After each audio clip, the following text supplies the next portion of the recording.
If you have a moral compass, you could be the family scapegoat, black sheep. In a family situation, the scapegoat carries the sins of their own family, which typically has many members in the family who are unhealthy, toxic, or dysfunctional. For instance, dad is an alcoholic, sex addict, aggressor. They have pride, while mom is his enabler. Or mom is angry, controlling, belittling, prideful, demanding, and dad is her enabler. The family is expected to deny the truth of their parents' dysfunction and hide it from the public, keep their dirty laundry buried in the backyard. So, what the toxic family members will do is to label one of their children the problem child and then blame everything that's wrong with their family on that child. The scapegoated child can do no right in their eyes.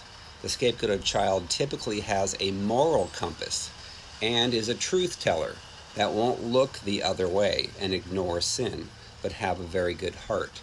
The parent who is most demanding will usually make another child the golden child or the hero of the family who can do no wrong, and they'll look the other way with the toxic parents' lives. Since children will sacrifice themselves for their parents, both children will end up molding themselves to meet the toxic parents' needs.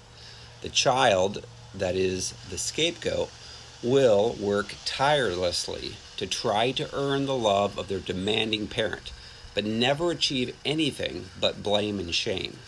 The scapegoat will often struggle to make sense of their overly harsh and unfair treatment, and then just agree to become the suggested role of the troublemaker, which leads to a struggle with a lifestyle that could lead them to smoking or drinking or partying, sex, drugs, and other problems. Then the toxic, demanding parent will hold up the golden child to show what wonderful parents that they are, and that the family is a good, well-functioning family until, or unit, when it is anything but.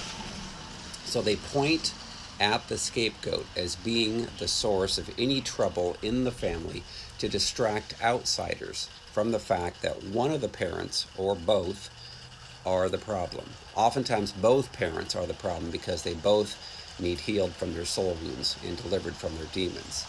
So just who is the most likely candidate to be the scapegoat in the family?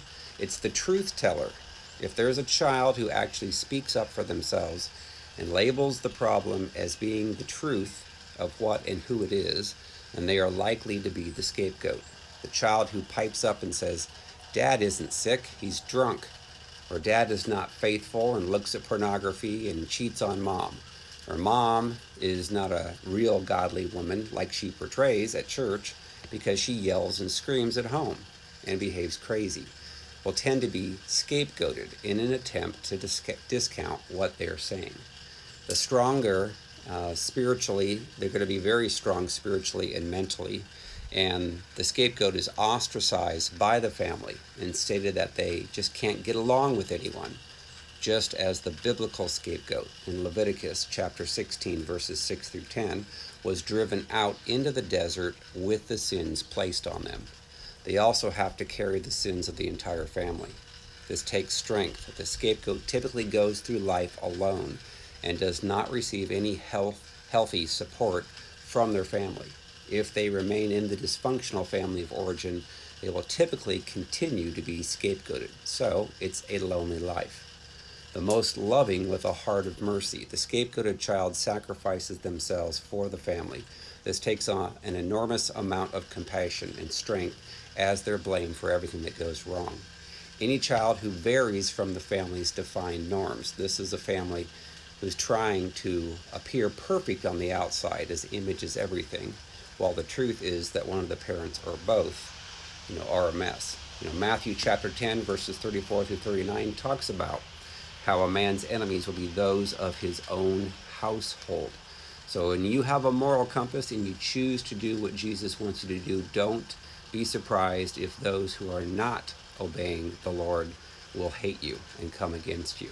So I have a book called Freedom from Soul Wounds and Demons, and it's helping thousands of people around the world to get healed of their soul wounds and delivered so that they can hear the Lord, they can walk in the fruit of the Spirit. That book's available on Amazon in paperback, Kindle, and Audible.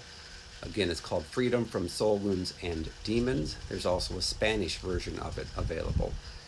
You can also request a personal session of healing and deliverance with me. Go out to restored2tofreedom.com, click on Contact Me and submit the form, or you can call 317-459-7091. Thanks.